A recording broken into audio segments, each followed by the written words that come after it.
Overwatch, League of Legends, Smash Bros, Splatoon, or Pokemon Unite. I've played all of these games to get a satisfying kick out of competitive gaming, all of which I played to varying degrees of success. The game I've sunk the most time into being Overwatch. Overwatch 1, that is. Back then, I had a group of friends whom I could play the game with pretty much every single day. However, these friends had grown bored of Overwatch at some point and moved on to play Warframe instead, a game which I just didn't get into. Not having people to play this game with anymore, I started to lose interest in Overwatch myself. I still played it a fair bit, but I could never get back into it the same way. Since then, I've been looking for a game to fill this competitive itch that I had. I didn't really enjoy being competitive against my friends, so I've always looked towards team-based games to see if they'd play it with me. But the truth is, as someone with a lot more time and hyperfixation than my friends, I could never replicate the same obsession over a game as I did with Overwatch. In that time, I tried all sorts of competitive games and even considered Tekken 7, but ultimately decided against it due to its high price point for something that I could only play against my friends, not with them. Now, the reason why Tekken was even on the table for me amongst these MOBAs and shooters was that I've grown up on Tekken 3 and Tekken Tag Tournament, which I adored and played way too much whenever my older brother wasn't occupying the PlayStation. I remember figuring out how to play Unknown for the first time and thinking she was the coolest shit ever. I remember practicing one of Yoshimitsu's ridiculous commands and getting so hyped when being able to do it for the first time.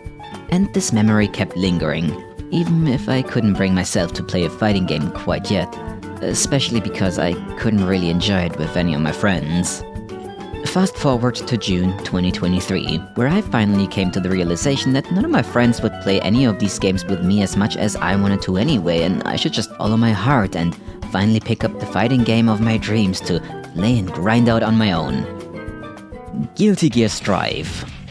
Now, hang on, I know I just said how nostalgic I am for Tekken and how I wanted to play Tekken 7, but there are two big reasons why I chose Guilty Gear over Tekken. Number one being Tekken's ridiculous command list. Do you see this shit? And number two, I wasn't exactly going to play the game alone. I already have a friend who likes Guilty Gear and is very normal about it. The greatest fear I had returning to fighting games was that I couldn't really share the experience with my friends. But that just wasn't true. I could still share the experience, just in a different way than I thought.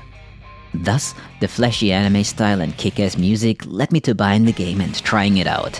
And wow, this experience really brought me back and threw me for a loop. I haven't touched a fighter in ages and I was worried I'd make a fool of myself. But then again, who's gonna see me flail about in the tutorial anyway? My friend, that's who. I invited her to watch me play a couple of missions and figure out the start, but it was actually a good thing. She was really encouraging even when I got my ass beat by the CPU Kai. But after a couple of attempts of getting used to all of that, we could see progress pretty quickly. I had trouble just navigating the directional inputs, but by the end of day one, I was getting those quarter circles pretty consistently and even hit some of those ziggity-saggy motions from my moves. While doing missions with my friend, I did enjoy Mei and Faust, but after playing some arcade on day 2, I really enjoyed Nagoriyuki the most. I'm a trigger-happy guy, and I felt Mei and Faust were encouraging me to just spam buttons to make pretty things appear on the stage, whereas Nagoriyuki was rewarding my patience to actually learn. I was still struggling with things as simple as navigating my button layout and command normals, so I thought having a visual reference to the site would be helpful, and made myself this to put on my second monitor. My goal was to be able to consistently do my commands as well as learn one combo for the character. While doing that, I also started researching said combos and consumed Guilty Gear content here on YouTube to educate myself on the game and character I was planning to play. There was just one drawback to doing this. I learned a lot, but I also learned that no one really liked Nagoriyuki. Even when watching videos completely unrelated to this character, I'd hear endlessly how stupidly strong he is with just his command normals alone. But that sounds like good news, doesn't it? Picking up a character you like and hearing they're really strong. But not for me. I'm a really sensitive person and I didn't want to get hate over my character pick alone. I already went through that while playing Pyke in League of Legends. I know I shouldn't be bothered by these things and just play whomever I like, but there was someone else I really wanted to play anyway. I just didn't want to spend the money on them this early on in my journey of this game. Now I have finally picked my main.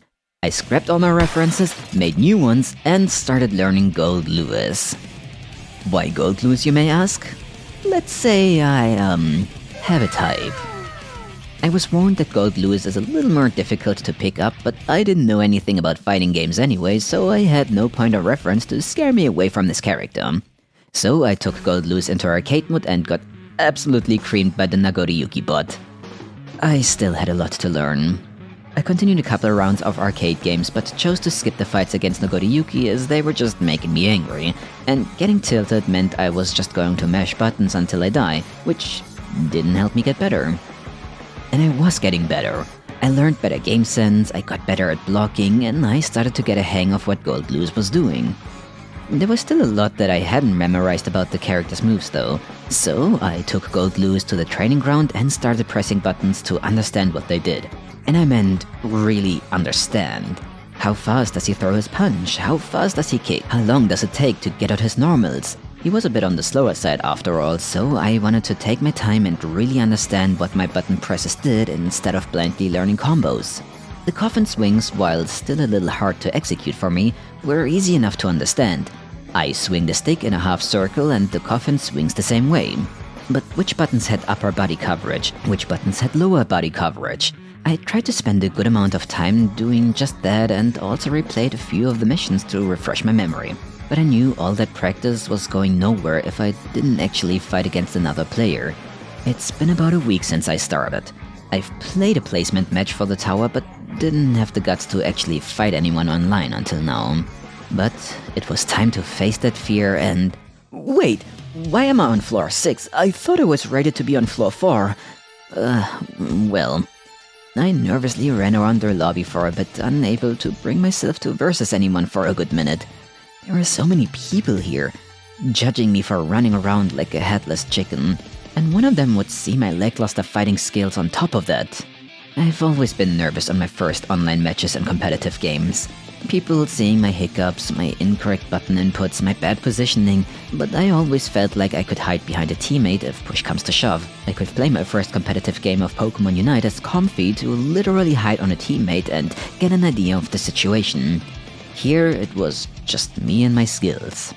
But I practiced my inputs, I practiced the combo, I went through the missions, I had my reference sheet on the side, and I still mashed buttons. I was really nervous fighting another actual person. Someone, somewhere was sitting at their PC or console and fighting me. It was really hard to stay level-headed. But you know what? All that practice and overcoming that fear, it might have been worth it. Because even though I was mashing buttons for most of it, it was a really close fight. Each of us won a match, and in the third round, the Angie pressured me hard, and by the end of it, I was stuck in a corner. I knew this was the end of the match, but somehow, being backed into a corner, being shaky from being nervous, I still managed to input my overdrive correctly and win that match. I couldn't believe it. I somehow won my very first online match against another real person. What a week. How many more victories can I get with another week of practice? Another month? I guess only time will tell. I can't say if I'm going to become a hardcore Guilty Gear player, but I can say for certain that I need a break now. So excuse me, but I'll reward myself by drawing some Gold Lewis hentai.